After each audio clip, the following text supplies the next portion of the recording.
Welcome to the WagerTalk Selection Sunday special. Keep going! Keep talking! Talk! Well, can you hear me now? We are Mics are Morning hot. Wager hosting. I don't know for how much longer. Mark Zeno is distracting me, gesturing wildly. They're telling me, hold on. Oh, I'm going to blame you all the way for that. That was a disgraceful thing to do. They said, hold up, and then you said, keep going. No, they didn't. We are here. Yes, they did. Said you're good. No, they didn't. But I'm going to tell you Mics what are we're hot. good about. Instant reaction to the NCAA tournament bracket as they're already released. And there is some controversy. North Carolina is in. This committee needs to be investigated. They need to be investigated. Well, it's a joke. I mean, I was going to say, do you have a reaction? But that would be like It's a asking joke. the sun coming up in the morning. So a please. team that's 1-12 against quad one wins from a very down ACC got in this tournament. This is, I mean, what is this, Alabama football? We just put them in because of the logo. That's it. I mean, they're not a tournament team at all. Well, not a lot of people thought they were going to get in. I will say this. They are favored against San Diego State. And so from a power ratings perspective, odds makers think they're better than their first four opponent. It will not be just Mark Zeno and I, by the way, on this broadcast. We are being joined by three of the very best at WagerTalk: Steve Merril, Adam Trigger, and Rob Veno. Let me bring Steve Merril in right now for his reaction to, I guess, the first controversy of this bracket. North Carolina, North Kakalaki, Zeno, dare I say, making the field of 68. Your thoughts? Are you surprised? Are you disgusted? Are you going to bet them? Your reaction? Well, I mean, first of all, the fact that they're favorite tells you a little something. We do see this every year. The team that everyone thinks doesn't deserve to get in often makes a run. So we'll see if the committee did a good job or not. I have no problem with a defending recent national champ getting a little bit of a bump over somebody else. I don't think they say they do that, but I don't have a problem if they do.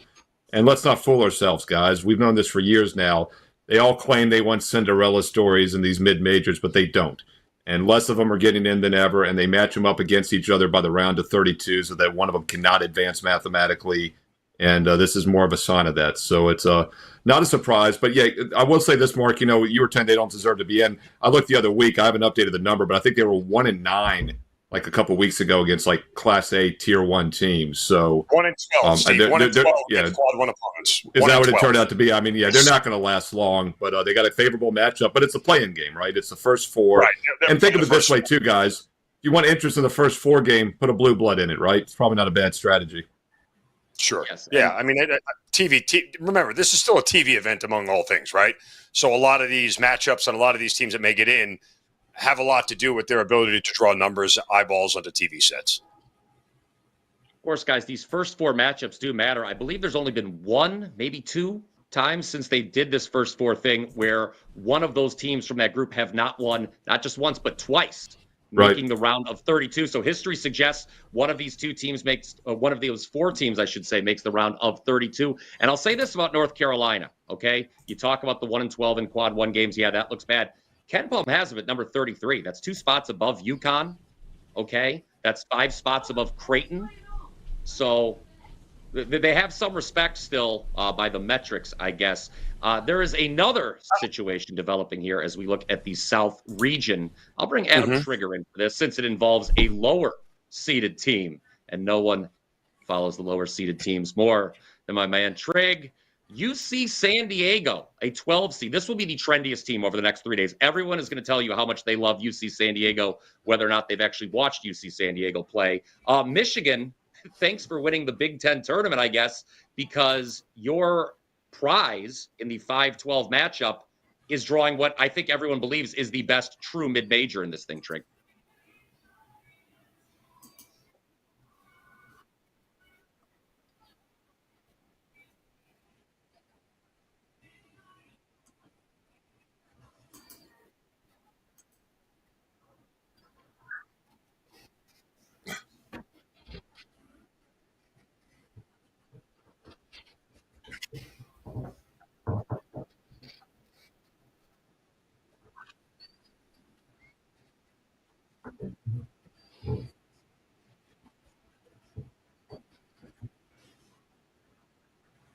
Game.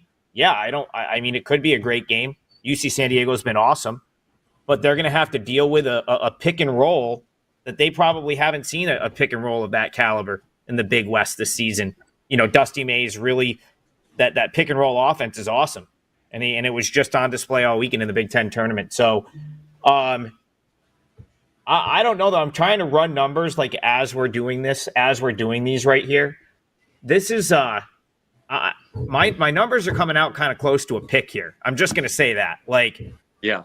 I gotta go and like obviously tweak them and dig in a little bit, but yeah, like this is I don't know. It's probably going to be a pretty good game, but I do agree with you. It's going to be very trendy.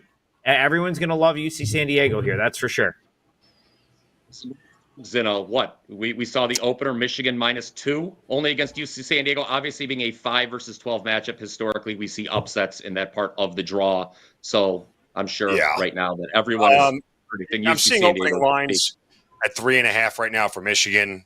Look, I mean, I would be curious to know if Michigan had lost the game today to Wisconsin, in which Wisconsin had an all-time terrible shooting performance, where they would be seated and if they would be in the same matchup, right? Like, that's sort of the minutia of this whole thing that really boils down to it. You wear that stupid Michigan shirt, by the way, jacket. And you're only doing it to piss me off because you knew I was in Wisconsin today, so you can bite me for that. Oh, this was a totally random thing. I just grabbed the first thing off It was a real jerk move.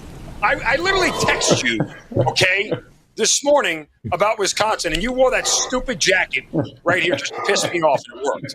Shot Dog's upset. You should be embarrassed, Wisconsin. God, terrible. Anyway, moving on. You see Rob Veno joining us on the main screen here. Rob, make fun of the stupid jacket too, Rob.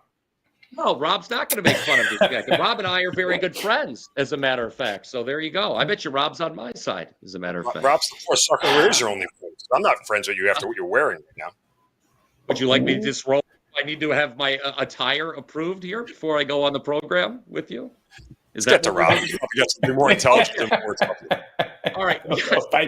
Your thoughts here on the South region. We'll be moving brackets here shortly, guys, but the South region was the first one released. Anything you'd like to add here on this 5-12 matchup between Michigan, UC San Diego, North Carolina getting in? Is there another matchup? And by the way, San Diego State's playing North Carolina. Do we want to talk about them at all here?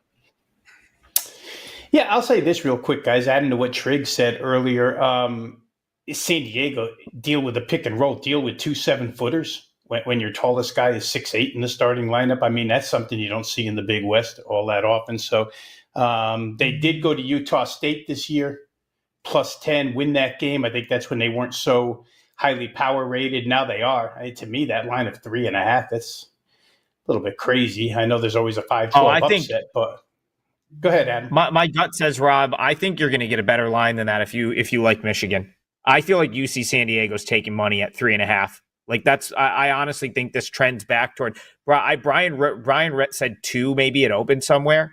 I think this is going to trend back toward that. I feel like this is going to go off like 2.5, something like that. I really think UC San Diego's that good. And to Brian's point, people are going to bet this team getting a couple points. Like no one's betting Michigan here. That's my gut. And the more they hear about it, guys, the more they hear about it and the more they read about it, the more they will bet it, right? There's 4 days to go here. I'll say this real quick, Brian, about that region as well. Rob. That'll be, there's not 4 days for this. Is Michigan? No, we're talking about Michigan, San Diego. No, we're talking about Michigan, UC San Diego. Yeah, they're a Thursday game, I think. But real quick in that region, guys, it's interesting to me that Louisville gets to play in Lexington. And that arena will be jammed. Creighton probably travels, but they don't travel up the road like Louisville to Lexington. So that could be a little bit of an edge for them.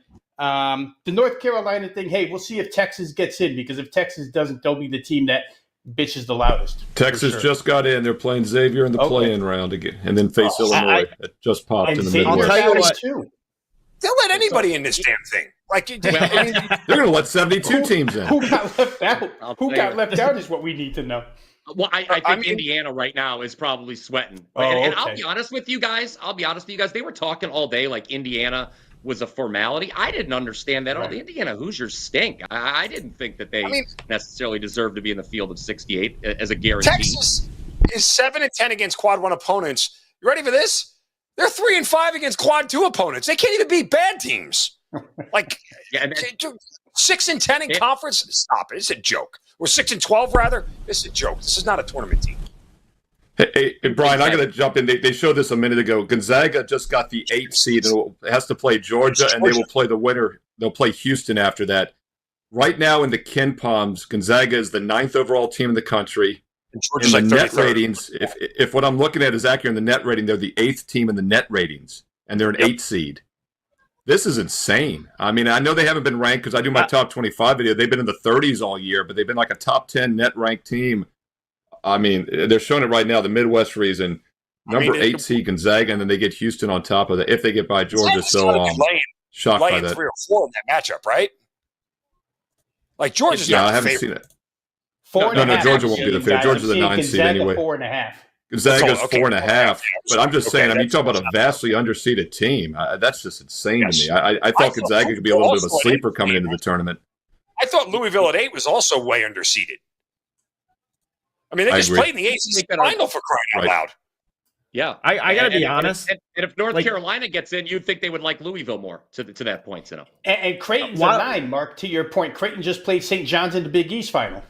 I mean, this whole thing is this committee needs to be guys, something to keep an eye on. Why do you guys care though?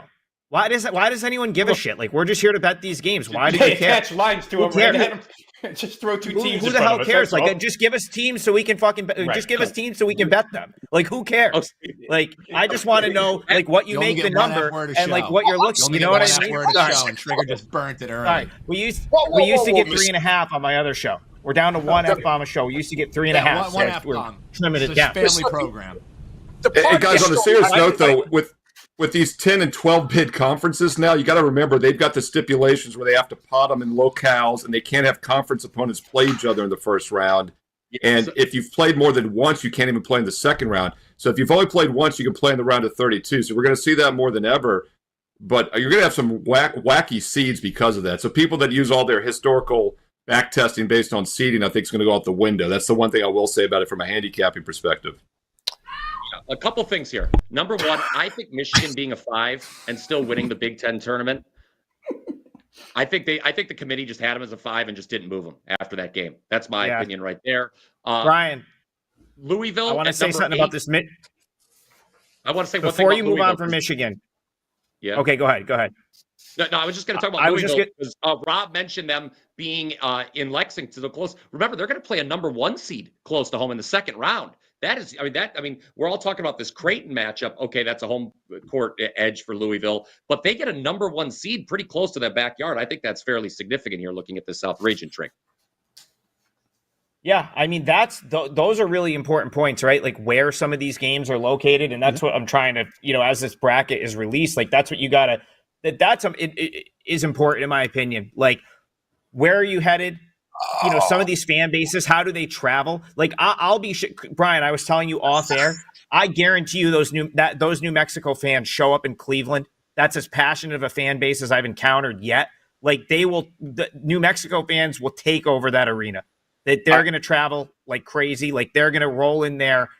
They'll have more fans than Marquette there. That's my gut. Marquette's been a corpse down the stretch too, Zeno.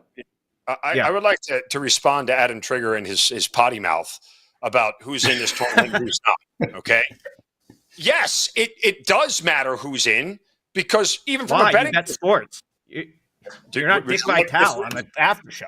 Is this what it's like when you talk to me, BP, and I always interrupt you? Is this what it's like? Okay, because I'm trying to finish my. Not even going to get into that. Go ahead. Hang on, Steve Merril. I'll get to you. I promise. It does matter. What? Who said something? What? Lines would be different against different teams, and there are favorable advantages depending on who is in this thing. Furthermore, I'll just say this much. I'm pissed because the Johnnies just got screwed. They're putting them in the bracket in Florida, which is complete BS. That's what the final bracket. Trigger sounded a lot like Teddy Covers. I didn't know Adam was aging that fast about it doesn't matter who's in the tournament. It can't be a sports fan if you're a handicapper. Adam's like the biggest sports fan I know that's a handicapper. He goes to like 100 games a year. So he's the last person I thought that wouldn't find that interesting. Yeah, but this guys, is like a sports betting show. I just want to make one more point here about teams, where they're going and how close to them in proximity it could be. I heard a little mention of VCU, but they play BYU in Denver. BYU is going to load up that arena for sure. And they're also, I don't know how altitude also. They're used to playing at elevation. Yeah, the altitude is going to be a big difference there. And Mark, for your beloved Wisconsin Badgers, they're going to play in Denver, but Montana is their opponent. So for Montana, it's a real quick trip down. Yeah. So maybe Montana. Arena, and Wisconsin goes home quickly. 22%. Texas Tech, you can go home too. Okay, while we're at it. And not only that, Wisconsin doesn't play slow anymore, and they're going to have to play after just going all the way to the finals on a short week. So that elevation, I think, is a legit factor. That's going to be a tough matchup. I mean, Wisconsin's great on the perimeter, but you know how these matchups always go when they put them together. Whatever one team does well, they find the other team that defends it well. Or if you got a fast team, they play against a slow team. It's right. They purposely set this stuff up that way for styles make fights in the first round to go along here. So, I think when you look at it, though, you start to see how some of these things are going to unfold here. And I'm just looking necessarily right now because the entire world looks at the 5-12 matchups, right? We talked about Michigan, UC San Diego. You got Oregon going against Liberty, which feels like the Fiesta Bowl, but different. And then Clemson probably gets a favor done for them against McNeese State. We know the 5-12 upset happens. I don't think McNeese is beating Clemson. I think Clemson is Clemson's my sleeper. I know Brian likes them as well, Brian. I heard you say that the other week as well. To get through there. Unfortunately, they would have to get to Houston to do it, get through Houston to do it. I feel like they might match up better if they were on the bottom. That's a great matchup for them, though, Mark. That's your slow versus slow, right there. No. So the committee can't avoid that one. No. Yeah, I think Clemson's dangerous. Brunell's as good as anybody. Took them to the Elite Eight last year, and they're a better team this year. And they've got all the metrics of teams that can make the run. Houston does as well. But as we know, Houston always seems to come up short every year. Clemson would be the type of team that could get them. I didn't realize they were matched up, so that's very interesting. But once again, Gonzaga might get Houston in the second round. That'll be fast versus slow, which probably isn't great for the Zags. But they've played St. Mary's, 3 times in the last couple months. Be interesting. By the way, the final West region is coming out. You get Florida versus Norfolk State in the first round. Expect about 244 points to be scored in that game. And Norfolk State just played their tournament this weekend, by the way, as a mid-major. They didn't play a week earlier like all the other baby boys, and they just made it in.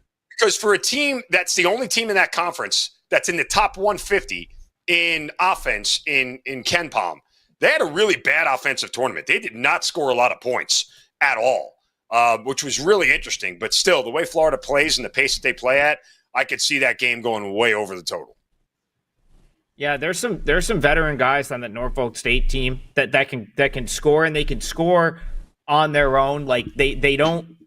It's like they're good, tough shot makers, and they're very well coached. I mean, their coach has been there for a long time. That line just popped up. Florida minus 26.5. Can I take Norfolk State at plus 26.5? Yeah, and Florida just won the title game on Sunday in the toughest conference tournament in the history of mankind. That's tough. It's definitely tough. Listen, Norfolk State played a handful of power conference schools this year. And I know they played Baylor really tough. That final score ended up getting out into the 20, 25 point range, but I want to say they were tied at half. I think one of their kind of upperclassmen ended up having a huge game against Tennessee. So it's they've definitely, they had to go and play a handful of bye games. They've seen teams like Florida, or I'm not saying they're going to beat a team like Florida, but they definitely could hang around. That profiles as a game that, a team that could hang around, maybe has no chance to win, but could keep it within 20. You know what? And you're talking about getting 26, You know what 27. I do in these spots? Bryan Power, tell everybody what I do in a spot like this. Norfolk State versus Florida. You would cut the game in half because they're not covering early. They're not covering late. Absolutely. So if they ain't covering early, they ain't covering late. Florida will run away at the end and just put too much pressure on them. But I could see Norfolk State, getting hot early, shooting, making shots here, and keeping this thing within 2 touchdowns for the first 20 minutes before Florida pulls away late. But, there's not a world where Florida is winning by 18 at half, and then all of a sudden Norfolk comes charging back in to cover this thing without it being within 30, right? I just don't see that game script developing. Norfolk State will probably make my card. I can tell you that already. Lost by 18 to Grand Canyon. They lost by 15 to Tennessee. And as Adam said, they lost by 25 to Baylor, but they're only down by about an average of 7 points. By 5 at half, I think it was. Average deficit was 7 points in that game, so it wasn't too bad. the Baylor game, they were leading very close to halftime. I feel like it was I think this number should be closer to 20. Yes. I got think this closer to 20. I bet them against Tennessee when they were getting like 33 and a half. And it was the easiest money I made all season long. But again, I mean, this is, I'll throw it out there now. I mean, Norfolk State, there's no reason not for them to make the card. Oh my God, St. John's got Omaha in the first round. Florida's winning. What do you think about that, Zeno? I think they're going to beat Norfolk State in advance. Thoughts? So it's I play the money line. Go ahead, knock yourself out. Oh, yeah. Thanks. Give it up for the all right, let's look big picture, guys. All right, South region is the one we started with. Auburn, the number 1 seed, Michigan State, the 2, Iowa State, the 3, Texas A&M, the 4, Michigan, the 5. Steve Merril, predict me a winner in the South region. I'm going to put you on the spot right now. Who do you think comes out of that region?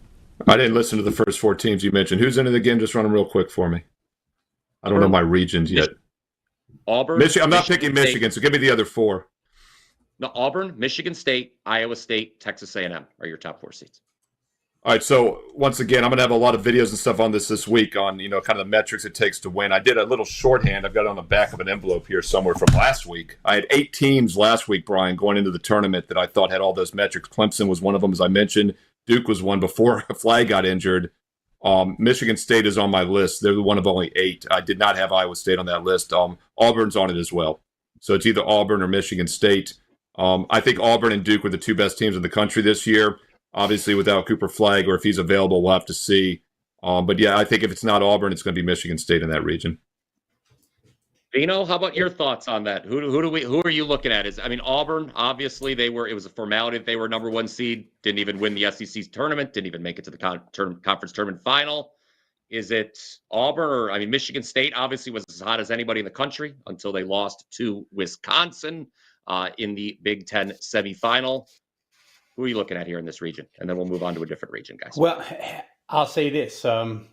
If we watch Bruce Pearl after the game, he's certainly not worried about losing the Southeast Conference tournament. So he seems to think they're in good shape.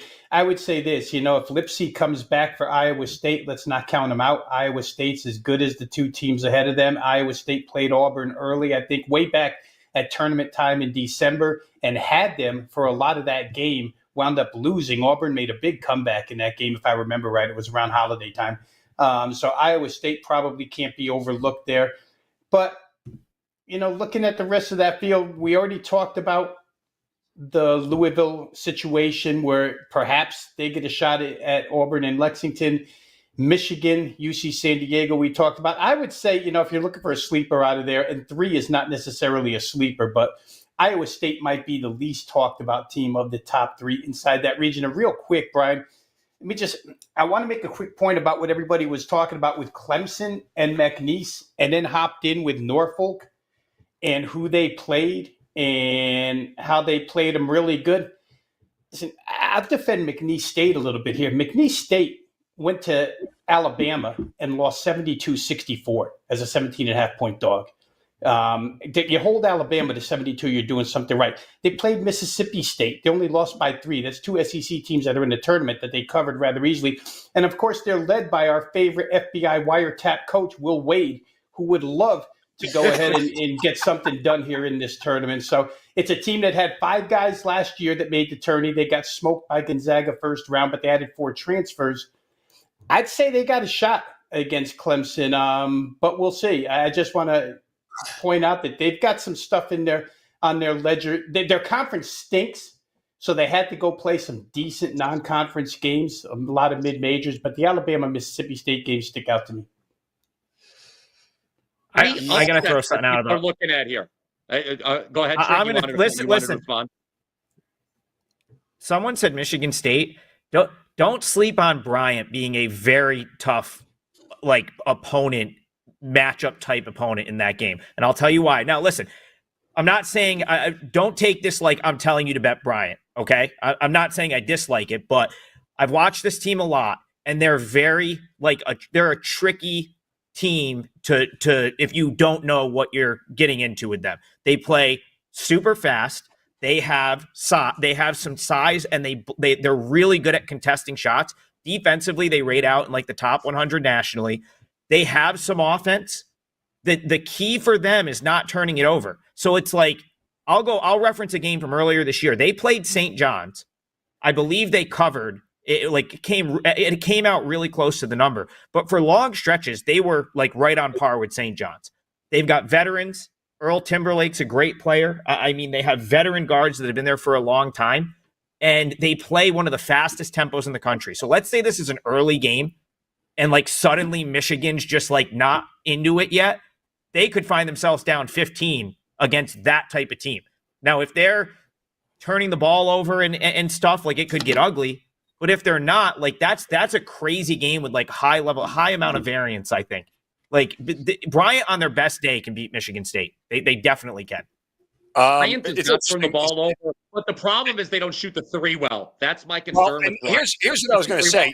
No one makes threes against Michigan State. They're I would put Michigan State on loss alert in round 2 against New Mexico. Like I think that's a Look at New Mexico and the way they play. Donovan Dent.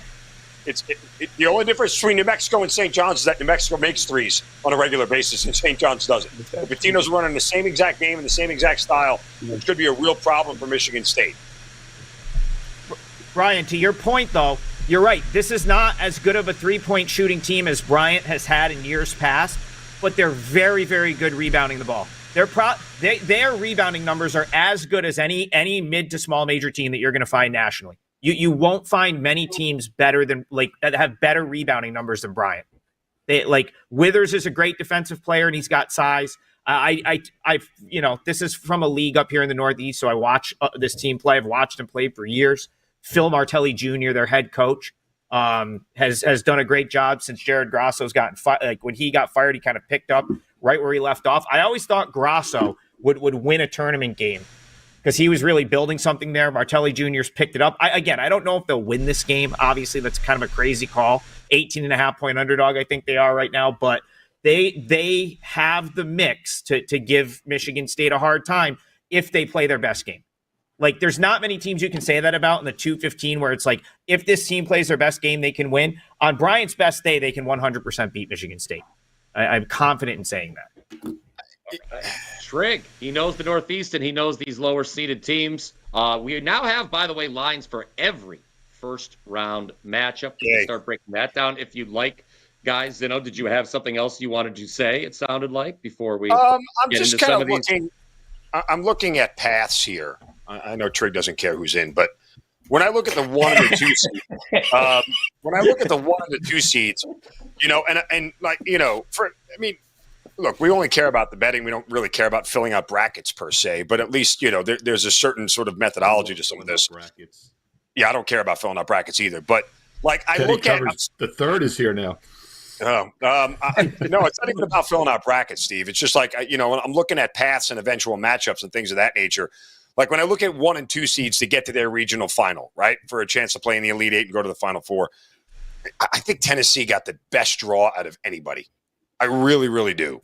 Like their second round matchup, they should easily be able to beat UCLA and Utah State. And if they get Kentucky again, they already know them in the Sweet 16 round. Like that they have a very clear path to me to the regional final. Tennessee, I think that they were rewarded for getting to their conference final in doing so. But I look at some of these other seeds. Like I think Michigan State could be on upset alert. I think Bama is the same. And while I would put St. John's right in the regional final, I don't think that they match up well with Florida. So I was just kind of looking at 1 and 2 seeds going across the board. Obviously, since we don't care about brackets, Zeno has established that. We care about betting these individual games. Some live dogs that have caught my eyes, guys. Drake plus 5.5 against Missouri. This is a Drake team. Trig, remind me, everybody loved Drake last year. Everybody loves the Drake. Remind you from Seinfeld. Then, everybody loves the Drake. Great. And then I'll throw another one at you. Yale, the Ivy League champions. This is a team that if they get hot from 3, they pulled an upset last year in the first. Auburn. They don't defend. They don't defend enough. But here's the problem. I can't sign off on Yale. Here's the problem. Go ahead. Texas A&M. What do they not do? They don't hit threes. That is the math. 3 is greater than 2. At least that's what they told me at Ohio University. Yes. Yale with the threes. I think they are live to maybe give A&M a scare there. Because A&M, they could go as cold as any top team in this tournament in the top 4. That's true. That's true, but A&M's not worried about going cold. A&M wants to just throw everything at the rim. They don't mind missing a shot. They'll go get the rebound. And that's where, like, you got to remember, this is a Yale team last year. Of course, we remember Yale from last year. They got the big win, but that team had Danny Wolf. It had Matt Noling. It had August Mahoney, who was their heart and soul. He graduated. So, yes, you still have guys. You still have Mbang. You still have Polidakis. Like, there's still some players left over from that team. But I got to be honest. I didn't think Yale was going to be this good this year, and I think they took advantage of an Ivy League that's nothing compared to what it was the last couple of years. You have, now you have Brian Earl down killing it for Steve Merril and William and Mary. Yeah, Cornell was still okay, but they were okay because they ran out all of these. Like, Dartmouth finished 3rd in this league this year. Princeton was a disaster, so much worse than they were supposed to be. Rubio De La Rosa hurt for a lot of the year for Columbia. They ended up being terrible. Penn ended up being terrible. Harvard was terrible. So I can't get down with Yale this year. I think they're just going to get abused on the inside by that team. They really let Cornell back in the game today. They could have lost to Princeton. So you are right to an extent, Brian. Like, you are right to an extent. Like, Texas A&M doesn't shoot it particularly well, but I just don't know that Yale can, like, bang with them on the inside and get rebounds. Like, so it feels like a game where Texas A&M could really beat them inside. And I don't trust this Yale team like I did last year when they had Wolf and Noling and Polidakis. Like, again, he was still big for them last year, but can he knock off a power conference school by himself? Probably not. That's my gut with that team. BP, I can't believe you missed this one. Let me see. Hold on. Did you see the Kansas-Arkansas line? Did anybody see this number that popped up on the WagerTalk odds screen? Is that an insane number? Well, you hate John. 5.5? Well, you hate John Calipari. I figured you would be in. Hold on a second. DraftKings says Kansas opening is minus 10.5. It's 5.5 right now. I'm showing 5.5 at DraftKings right now. Yeah, I think I'm looking at the WagerTalk odds screen, unless that's wrong. Yeah, that's I've why got the DraftKings site open. It's 5.5 Kansas at DraftKings. Thank you. I'm like, what? I'm going to screenshot this. I'm going to show everyone. I'm taking a picture with my phone because this is ridiculous. I'm looking at the comment section. My main man Clint is in the comment section. Clint, oh no, he likes BYU against VCU. Steve Merril, that's your neck of the woods. I think VCU is a dangerous team. That was a rock fight against George Mason in the final. My God, that was an ugly. Those teams were trading hands half the time in that game. It was an ugly one. VCU, Steve, I did a video with our good friend Kelly Stewart. I said VCU is the kind of team that I look for, a double-digit seed that could win maybe not 1, but 2 games in this thing. Do you have any thoughts on that game? I think VCU is going to be another trendy dog, personally. Yeah, a couple things I want to mention on these teams that can pull upsets, and we'll go back to Drake real quick. Drake plays at the slowest pace of all 364 Division I teams this year.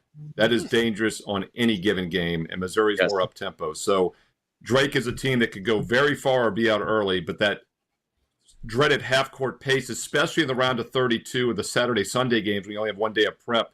So if Drake gets by Missouri, they definitely could be a sleeper for the Sweet 16 because of that matchup style. The other thing that gives you a chance, regardless who you are, is something that VCU has going for them, Brian, is that they take a lot of three-pointers. They're top 25 in the country in three-point rate. They take almost half their shots from three-point range. So once again, they can lose on any given night, but they also beat anybody on any given night when the threes are falling. So, once again, a lot of random variants, but VCU is definitely live in any game because of that. I think Drake is as well because of their slow half-court pace. Here's the thing, though. I mean, look, I thought long and hard. Now, somebody who backed BYU in a lot of situations this year, they are a completely different shooting team at home than they are on the road. Sure. That said, I think them playing at elevation actually is a major advantage to them as opposed to them going somewhere else and playing at a lower level. I think they're going to have a decided advantage against VCU because they're used to being up there and VCU is not. And with a short number like with a short number like 3.5, it would be hard for me to lay off BYU in this spot. It really would. But once again, Mark, I think that altitude edge is even more pronounced when you have 1 day off in the round of 32 on Saturday. So if BYU gets by VCU, I think that edge is even bigger if they're playing a non-altitude team on Saturday or Sunday. One thing I'll say about BYU is they give up a lot of 3-point shots. That's their Well, one the weakness. defense is a problem. And their 3-point D is below average. So it's going to come down to threes. And if it's like NFL games, right? If you can give me the turnover margin, we're going to know the winners, right? So if you give me the 3-point margin. If that total is accurate on the WagerTalk odds screen, I'm seeing 142.5. That is an easy over. Well, once again, it's going to come down to the threes, though. 143.5. And does the altitude hurt VCU's shooting or their defense more in the second half? But I agree with you, Mark. I think with all these altitude teams, you have to be very careful in these road games, these neutral sites, because their overall records are inflated because teams don't play as well when they play them on their altitude court. Obviously, that doesn't apply as much here in this location, but that's a lot of reasons people think BYU might be a little bit phony going further in the tournament. Yeah, and guys, VCU is going to slow that game down. Let me just real quick. I'll side with Mark on this because from what we just saw out of BYU, this is an 11-man rotation. And not that an 11-man rotation means a lot when you have 4-minute timeouts, TV. We know how this goes. But BYU in altitude with 11 guys that he's now running out there on the floor in altitude could grind VCU down. I think VCU could be in this a little bit. But in the end, that BYU offense had clicked.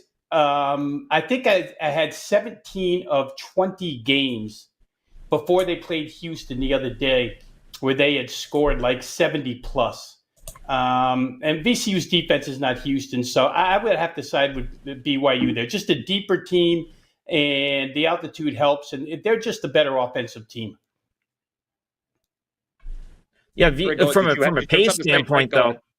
Yeah, well, from a pace standpoint, like VCU's probably going to try to slow that game down considerably. Like they've done that at times this year. Like I feel like they sort of, they kind of fall into the very similar tempo like profile as BYU. Like I feel like most analytics sites have them between 150 and 200 nationally, but I feel like VCU's been more like, especially when they're in the game like this.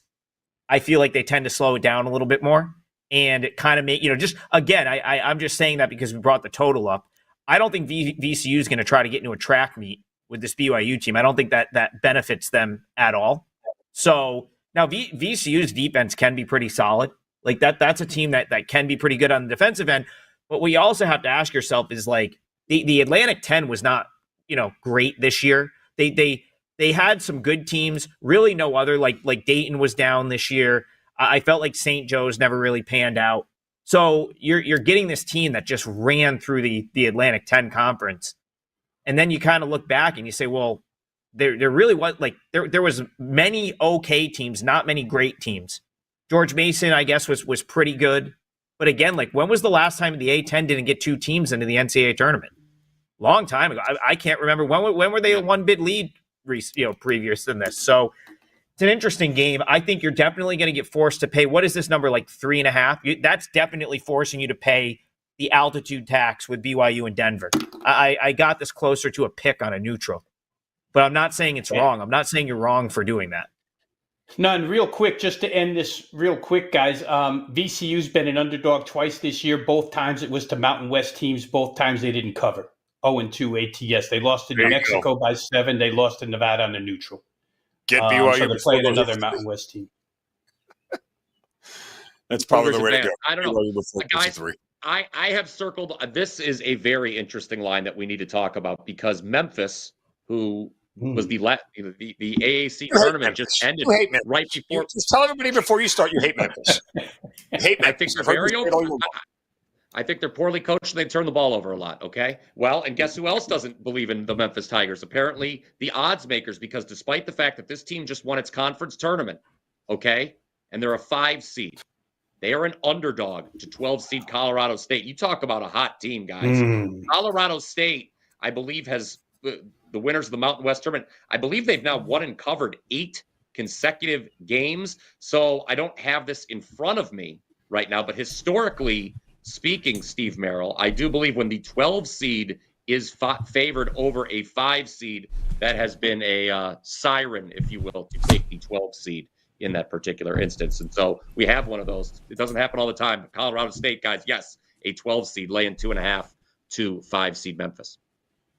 Yeah, they're showing right now actually the results since 2018 of all the different seeds into 5s are 16 and 8. So it's been coming back down to earth recently, but it still does seem to happen every year.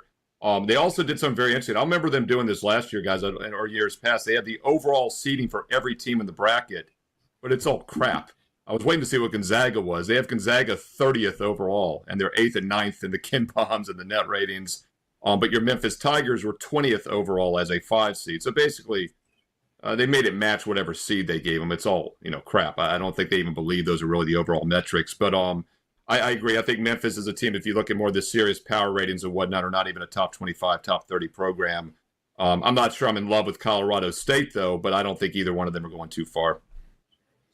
I mean, guys, I got something to say. Memphis right guys, now, they're 51 in Ken Palm, Memphis is. But they're 20th in the NCAA tournament's overall ranking. I mean, it's ridiculous. yeah, they'll have to have Tyrese Hunter too, guys. I mean, he didn't play today. The point for Memphis. I mean, if he's not around, Colorado State, Brian, to your numbers, 10-0 last 10 games and 9-2 to the over.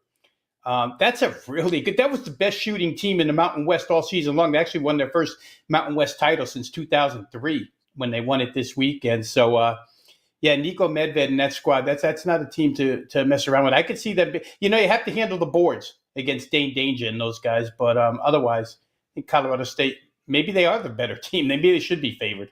Well, Greg, you Rob, mentioned the A10. Trig, you mentioned the A10. Being a one-bid league this year. The American's just a one-bid league this year. So what do we? And that's another kind of knock in the Memphis profile, right? They were clearly the best team in that conference, but I mean, the metrics here, the spreadsheets, the stat nerds, if you will, that they kind of feel differently about this Memphis Tigers team. Yeah, that's not totally fair because the A10 didn't get all their top teams poached. The American got all their top teams poached by other leagues. So it's it's just a different league entirely now. That being said, I haven't combed through the bracket yet. I don't know that you'll find a bigger coaching mismatch in the whole tournament. Like Nico Medved is just a significantly better coach in a game, like in game, than Penny Hardaway is. I actually think Nico Medved's one of the top 5 coaches in college basketball right now. If you look at this, this team he had no business being this good with this team.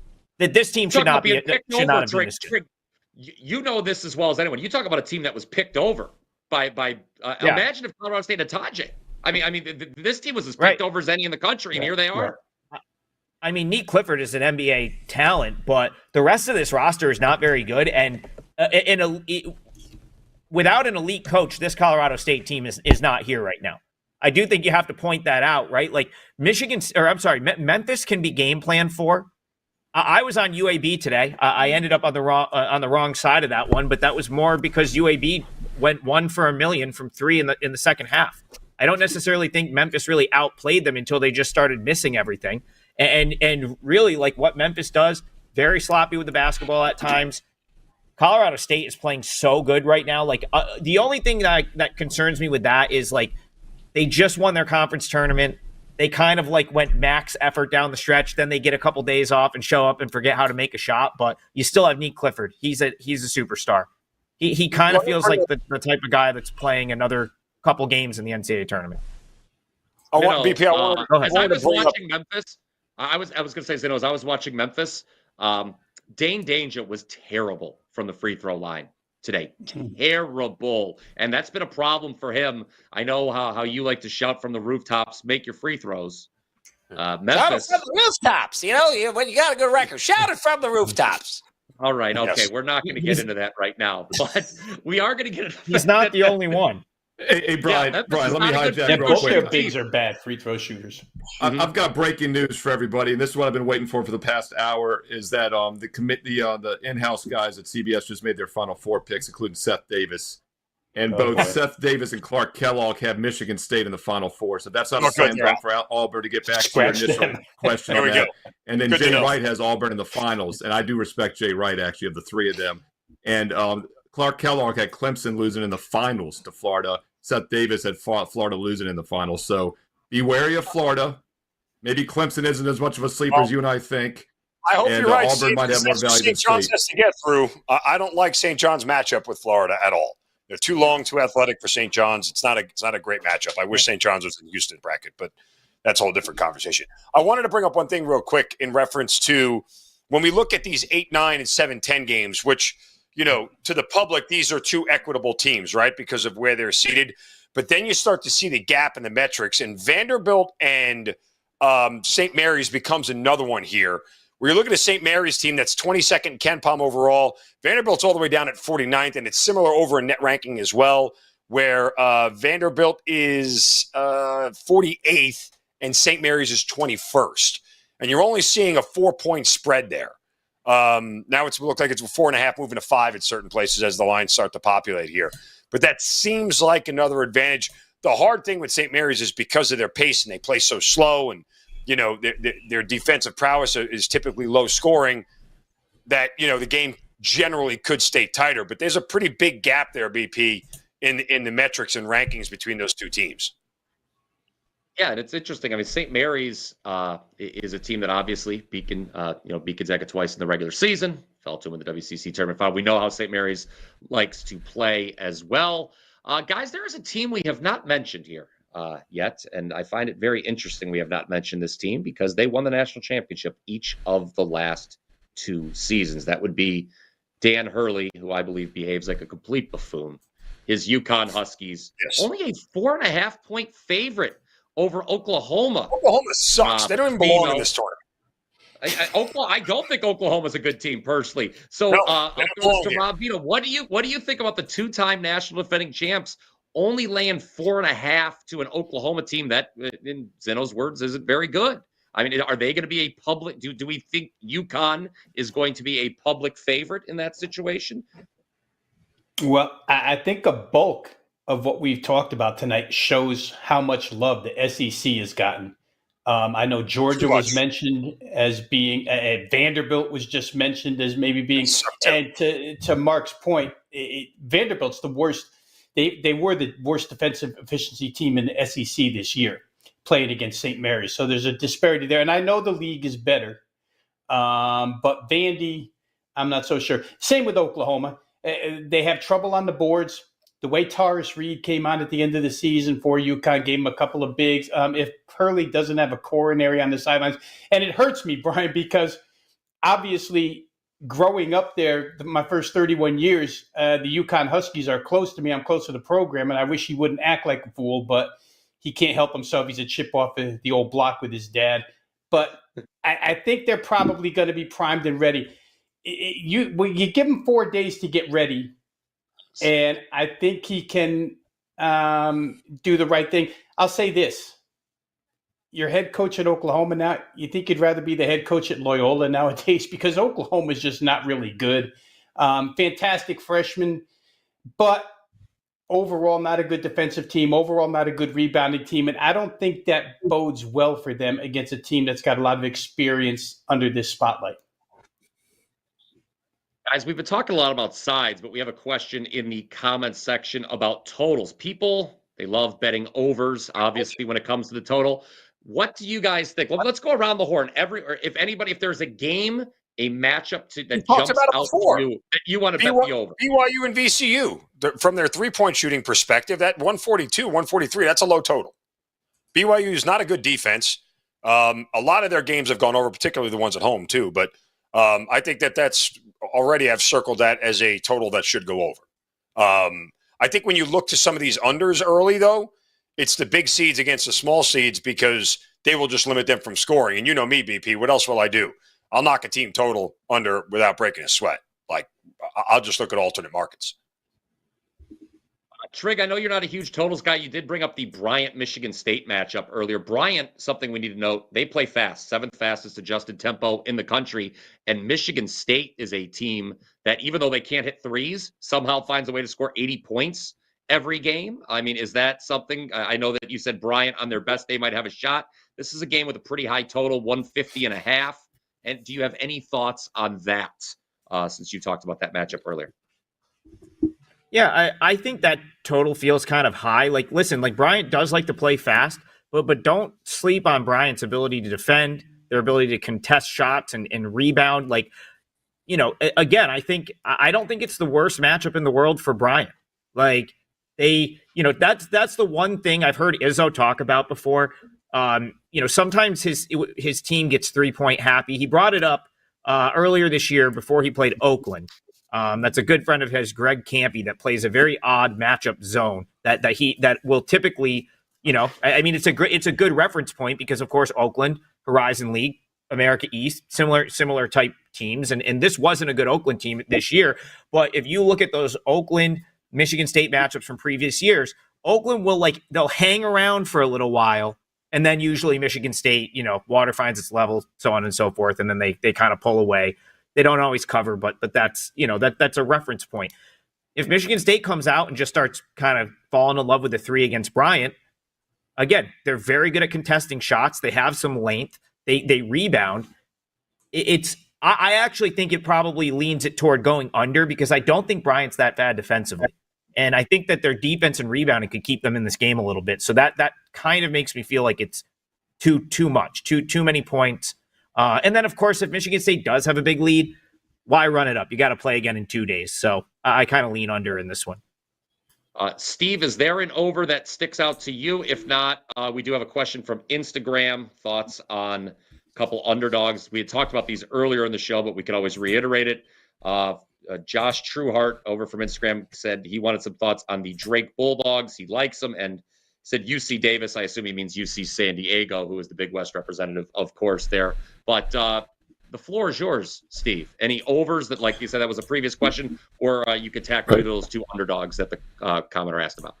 Well, I'll just leave the total discussion on a general theory here. I mean, first of all, keep in mind that the first half lines are going to be about 6 to 8 points lower than the second half line. That's because the odds makers aren't dumb. They know in an elimination game like the NCAA tournament that teams are going to foul till their deathbed if they get behind in the second half. So when we're talking about these 20, 25-point favorites in the 1-2 seed games, you don't have to worry about that as much if you're playing an under. That does help you with an over in a tight game, even between 2 evenly matched teams. So that can bring, once again, a lot of random variance. The Houston line catches my eye. The line's 27.5. The total's 127.5. So it doesn't take much simple math there to tell you that SIU Edwardsville's team total is going to be 50 in that game. Do they get over 50 points? They did not think in every game this year, but I'm looking at Houston right now. When they played some crap teams to start the season, they held 3 of the first 4 to 45 or less. So that could be a fun team total, as Mark was talking about earlier. SIU Edwardsville under 50 if you dare. Back to Drake. We all like the Drake. Seinfeld loved the Drake. The Drake's a great guy. They're the slowest paced team in the nation. Let that sink in. 364 teams. Nobody plays slower. It's not UVA. It's not North Texas. It's not St. Mary's this year. It's Drake. And that is extremely dangerous. St. Mary's, Vanderbilt. Vanderbilt's one of the faster teams in the country. So you got to love the tempo, as you guys were talking about that game as well. You want to look for slow-paced teams against fast-paced teams, especially with not a lot of prep time. And when they're not used to playing each other in general, they're not conference opponents. And that's always going to make something that makes my short list. So Drake will make it there. St. Mary's will make it probably in that the Vandy game, and I'll dig into them deeper this week. But it's a handicapping angle that works for you in the NCAA tournament. Thursday, Friday, but it's going to really work well for you Saturday, Sunday when they have exactly 1 day to prepare. Steve, it's real interesting you brought up the top seeds playing those lower seeds in the team totals. Tennessee played St. Peter's last year. I think the first round, St. Peter's team total was ungodly low, and it still stayed under. But Rob Veno is a man who is certainly loves to bet in over. Rob, let me throw this question to you. Is there a game on the board right off the rip that screams points to you? I think the first one, and I made a point to look at it right away, knowing that Boogie Fland is coming back for Arkansas. Arkansas, Kansas is listed at 144.5. Calipari went faster and faster as the season went on. Their scores got higher and higher. And without Adutero, it's kind of a hole in the middle for Arkansas. I know they got Big Z in there, but I think that when you're on the other side, Hunter Dickinson could have a big game, and I think Arkansas will push pace. And Kansas really doesn't back off of pace. So that was one. The other one I see, guys, and again, I'd love to know that I have Lipsy playing for Iowa State, but their total with Lipscomb is 142.5.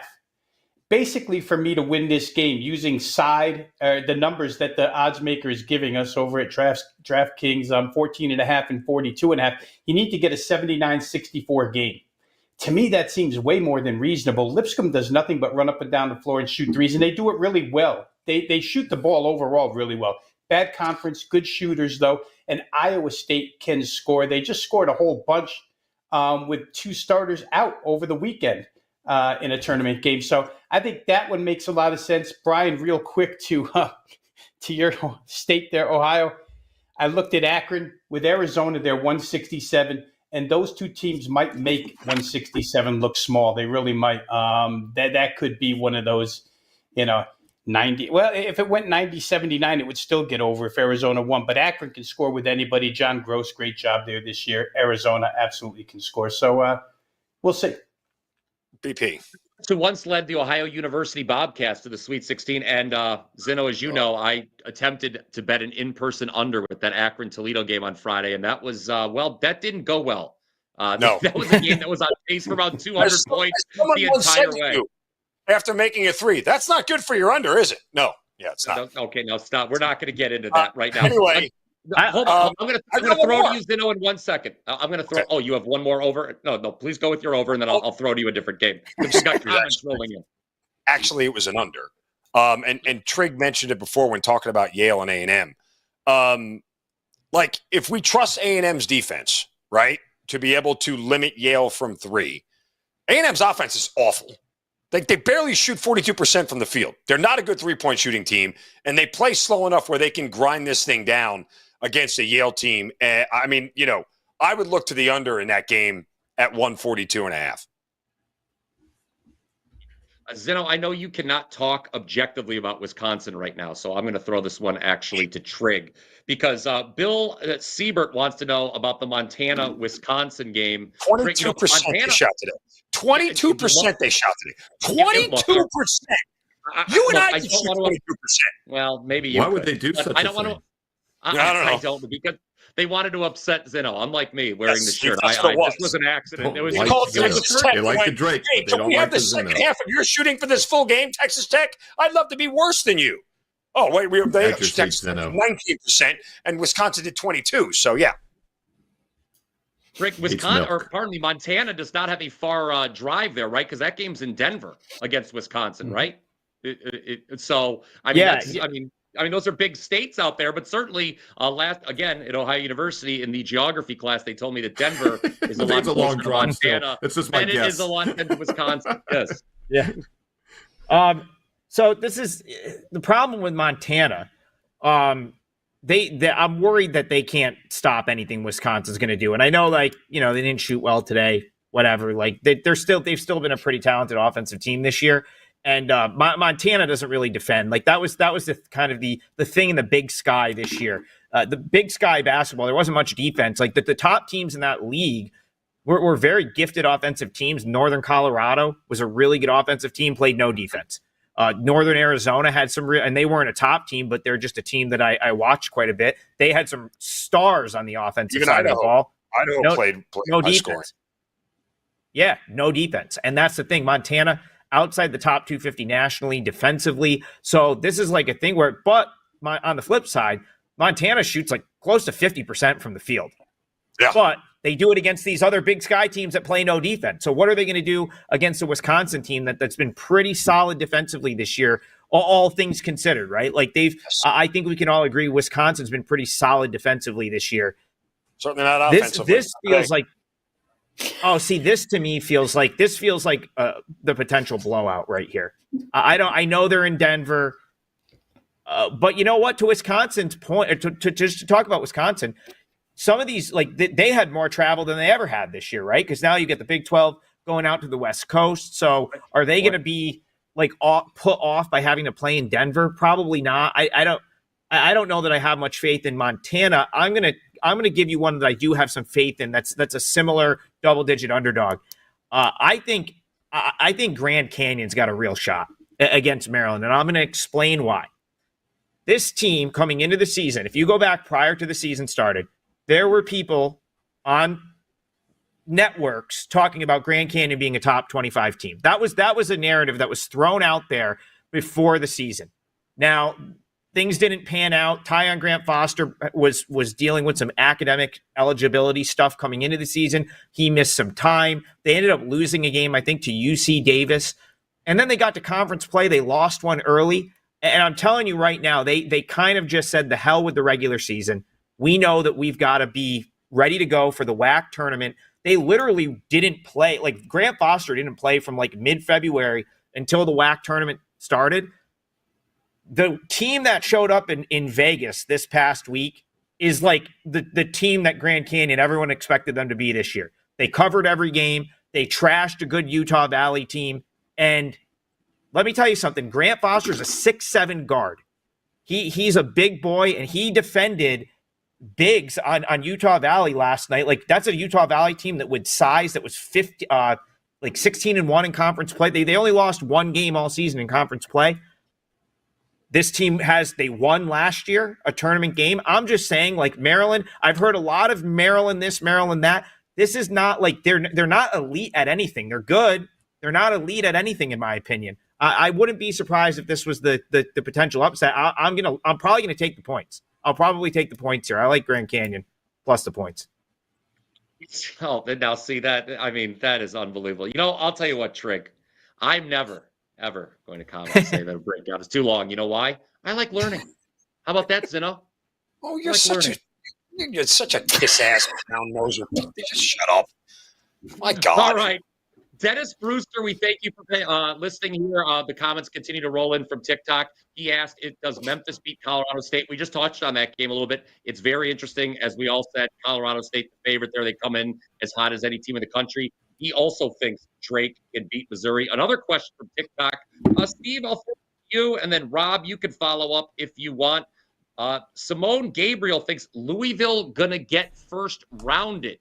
Louisville, we talked about how, hey, they're not playing far from home. They're playing within the Bluegrass State. They're a 1.5-point favorite against Creighton.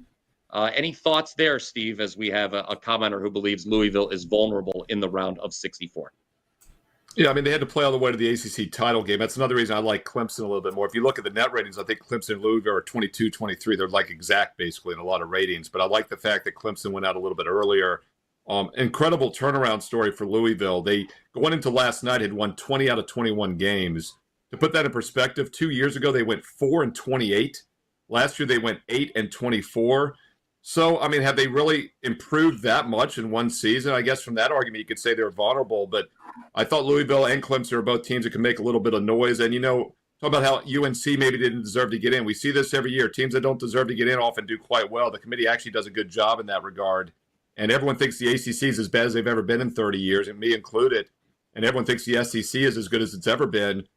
I wouldn't be shocked if all of a sudden the SEC has teams go out early more than expected. You know, we talked about Oklahoma, Vanderbilt, some of these teams that maybe aren't that great.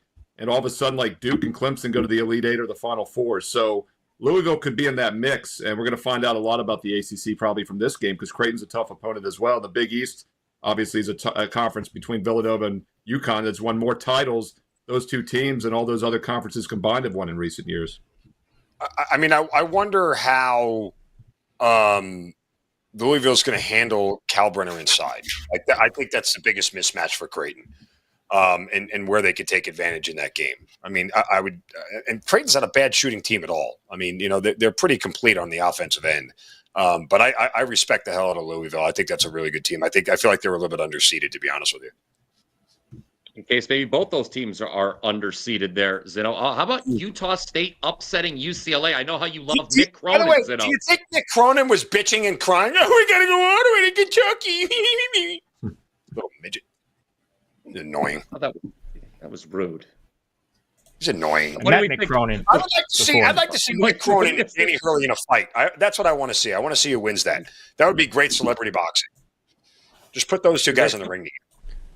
Utah State against UCLA, guys. Power slap. Maybe they can do that power slap thing. Rob Veno, his history says the Mountain West, save for that San Diego State run 2 years ago to the Final Four. The Mountain West, every year, everyone talks his conference up and they flame out in spectacular fashion. Do we think Utah State has a chance against UCLA? Mark Zeno has certainly made his feelings on Mick Cronin well documented to all the listeners here. Guys, I'm staring here. Can anybody tell me which one of these regional sites that game is played in? I don't think it's going to favor anybody. It's in Lexington? Yeah. Yeah, I mean, I'm not a big fan of UCLA this year, Brian. Utah State can shoot it, but they don't defend. And if Mick Cronin, you always have to wonder with Mick Cronin's teams, at what point do they tune him out, right? At what point does UCLA say, enough getting thrown under the bus by this guy? We're just going to go out and do what we want to do. See? Not the only one. December. It was mid-December, January this year. Well, and then they played good, Steve. It was crazy because he went berserk. I know.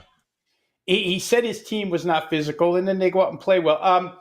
If I had to, Brian, I mean, it's probably something I won't even look at as far as side is concerned. But if I had to, I think taking 5.5 is probably the better play there with Utah State. They do have the opportunity to win that game. I know what you're saying about Mountain West flaming out at times. And that blanket statement, you hit on it real quick about just betting conference because they're in a conference. These teams are all situational. Who they play, how they match up, et cetera, et cetera, et cetera. So Utah State might match up okay with UCLA. We'll see. Let me ask you guys a question across the board. I'm just curious to get your thoughts on this because it's something that I always take into account. Remember, some of these games start at like 11:30 in the morning, right? Like they start at 11:30. These are not normal body clock games for a lot of these teams. Do you factor any of that into your handicap, particularly with totals or at least like, how teams will come out, whether they come out fast or slow? It's something I always look at. The earlier games to me indicate under. Teams are typically just not in their right frame of mind, not in the right body clock to be able to get going. Does anybody else look at that as part of the handicap? I'm curious.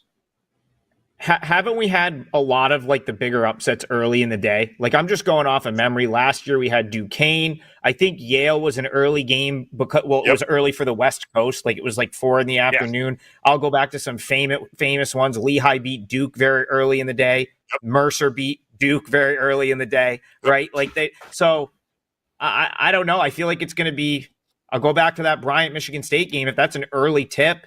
And Michigan State's asleep at the wheel, like those are the ones I feel like can have the update. That's kind of like what I would look for the upside. I'm not saying it's. The thing too is that in those spots, Trig, the smaller conferences play a lot more erratic schedules. They play a lot of Saturday 12 o'clock games or 2 o'clock games. They're not at the mercy of a TV schedule, where everything has to be in prime time. So if you get those smaller schools in the earlier window, I think it does benefit them because they're used to playing games at odd times, whereas the Big Ten and the SEC and everybody play the 3 o'clock, 7 o'clock, 9 o'clock windows. And Mark, no one accommodates them, so they'll go November, December playing. Right. They might play 4 road games in 8 days just to get a couple bye games in and stuff like that. Mm-hmm. It's a good point. Good point. Yeah, I'd say, guys, you look at it for sure, but even the instances that Adam just brought up. I always wonder if half of that isn't game planning. These teams, and Adam just brought up a bunch of, monstrous upsets, 1s and 2s getting knocked out. These 1s and 2s don't even game plan for 15s and 16s. They're game planning for the 8-9 game on Saturday. You know what I mean? They just skip right by it. So you wonder how much of an Auburn loss last year is not even knowing, hey, Danny Wolf is pretty good. Hey, who cares? We're getting by Yale. We're going to play somebody else on Saturday. So a lot of it, they travel early. They get there early. I think these coaches try the best that they can to get these guys adjusted to the time. But still, it's something you have to look at. But I think an added ingredient into that is, especially these 1-2s, they're game planning for the second round game. They're not even game planning for these 15-16s. Hey, Rob, Moorhead State over Louisville early in the day as well. Keep going. What was that, 3-14? That was a 3-14. That was a noon game. Norfolk State over Missouri was early. I don't know. I'm just going off the top of my head. That's an incredible memory that you can remember these times and the upsets. But I think the 2 16 seeds were both night games. As long as you want. No, FDU was a night game because we were all there. And I think the UVA game was also the UVA game. But I will say this about I think it makes a little bit of sense. Like if you're a 16 seed and you pull the upset, if you're the 1 seed on Friday and it happens on Thursday, I maybe give that 1 seed a little bit of a bump in my handicap at that point because they're probably not going to come in sleeping anymore. So maybe you can use it in that regard. Right. So it would make sense that you see more upsets early. The other thing I'll point out real quick in closing is that, it's like the NFL with turnovers. 3-point shooting is the modern turnover equivalent. If you can predict the 3-point margins, you're going to get a lot of games right from both sides and totals. That is tricky to do. If you want to take that out of the equation, you can look at more games in which teams don't rely on threes or have a matchup down low from 2-point range. And that is something, obviously we do see. And also that pace difference I talked about. fast versus slow, I'm going to defer to the slow half-court teams because that also can cause havoc for teams that are not used to seeing that style. Just the start of what's going to be a crazy week. Obviously, here on WagerTalk TV, there will be a ton of breakdowns of all of these first-round matchups, obviously, in the upcoming days. Mark and I, of course, do the morning wager every Best Monday, show ever. Friday. I'll tell you what, you would know, buddy. And, of course, WagerTalk today, they are going to offer up breakdowns there as well. So make sure, do us a favor, guys. You've been so nice to tune in here to the show. Click that subscribe button. We always appreciate your support. Of course, Trig, I know these first 4 games here, obviously, you can see the gray in my hair. I remember we didn't have first 4 games, but we do now. We don't have to wait as long. North Carolina, the big story, they got into the tournament. A lot of people weren't expecting them to get to the tournament. They are a 3.5-point favorite. Xavier's a 2.5-point favorite over Texas. We're going to wrap this up, guys, but I don't know. Trig, give any final thoughts here. You could touch on the first 4 games if you want any one of them, and if not, we'll just take this thing home. Well, I'll leave the big games to someone else. I will say that St. Francis, Alabama State's interesting, contrasting styles. Alabama State athletes, St. Francis no athletes, but they space the floor. Like those numbers are right in those two. So I kind of make them right where they are. I think St. Francis 3.5-point underdog, American about a 2-point favorite. I don't know. I don't really know that I have much there yet. BP hates American. I'll let someone else I'll let someone else comment on Texas, Xavier, San Diego State, North Carolina because they're just not as in my wheelhouse. Those 4 teams. Yeah, St. Francis, Trig, of course. It was very funny. They advanced. No, we're not giving Zeno 2 more minutes to talk about Mick Cronin. No, we're not doing that, Mike, because 2 will turn into an hour. Anyway, St. Francis of PH, Trig, as you know, they won their quarterfinal and semifinal matchups by making 3 free throws to walk it off. Yep. Steve Merril, your thoughts? North Carolina, that was the first big story when these brackets were released. Right away, we learned that they were in the field of 68. They are the 3.5-point favorite against San Diego State. You mentioned earlier a lot of these teams that people don't think get in tend to make the committee look pretty smart. You could talk about that. And if there's anything else you'd like to let all of our fine listeners know that you've got going on this week at wagertalk.com. Thank you, Brian. And I will say that North Carolina is actually not the worst team in the tournament. If you look at the net ratings, it's San Diego State. They're the lowest of all the teams to get in the Final Four. And the highest left out, I believe, was Ohio State. It was like 17 points higher than San Diego State. So wow, the best that got left out by the net rating, I think, was Ohio State. KenPom disagrees with net rating, but right, I was going to look at KenPom as well. Well, KenPom's gotten the highest left out mark at 39. I'm looking at it now, Northwestern after that. Right, Ohio State's highest left out at 39. Yeah. Yeah, so, I mean, that's something for NIT, which we did not talk about. Whether that's a pro or a con, I don't know. You could say they're the most disappointed team in the nation maybe tonight is Ohio State. And keep in mind, Cornell, Ryan Earl's Cornell, before he left for William & Mary, took them down to the wire last year in the NIT, only lost by 2, I think, at Ohio State. So second year in a row that Ohio State very disappointed not to be in the tournament. Keep an eye on see who they get on the NIT, if they even accept it. Where I'll go with this game, though, these are maybe the last 2 teams in. Hey, these are the type of teams that make noise, right? You had a great point, Brian, earlier about how almost every single year, including in 2011 when this format started, and Shaka Smart took VCU to the Final Four from the round of 4, that we see these teams normally advance. And here's a little trick, a little handicapping tip for brackets. Mark Zeno, you can put earmuffs on since you don't do brackets. But I will say this. If you want to put your bracket in on Thursday morning before it's due in most spots, pick the winner of this game to go deep because most people have already filled out a bracket and probably just advanced whoever they're playing next. So it's a sneaky little strategy. And Mark Zeno, you can uncover your ears now. I've said all the F-bombs. No more earmuffs. No, we know an 11 seed has or the 11 or 12, like they started doing 12s now. They've won at least, a game or 2 games. I think it's like 7 or 8 straight years now. They're 500 the last since 2018. They showed that stat earlier. They're 500. It's like 12 and 12 or something. The 11 seed. So they've done extremely well. That's been the new 5-12, if you will. Yeah. Veno, I'm going to give you the last word. You've been waiting patiently here. Xavier, Texas is the game that I think maybe less people are going to pay attention to because of North Carolina, San Diego State. But you could talk about that matchup, or you could talk about anything else you've got going on that you think the people need to be paying attention to the next 3 days. Well, I will pay attention to Texas Xavier, Brian, because as you guys were talking, 149 is the total of that game. There's been no better overplay in any way, shape, or form than Texas recently, and Xavier's right there with them. Texas scored 72 or 73 on Houston the other day, so I'll be looking at that for sure. A couple of things I learned here on the show. Wisconsin shot 22% today. Mick Cronin's not a great coach. And I will say this, to the point that Adam made earlier about, hey, we're here to bet games.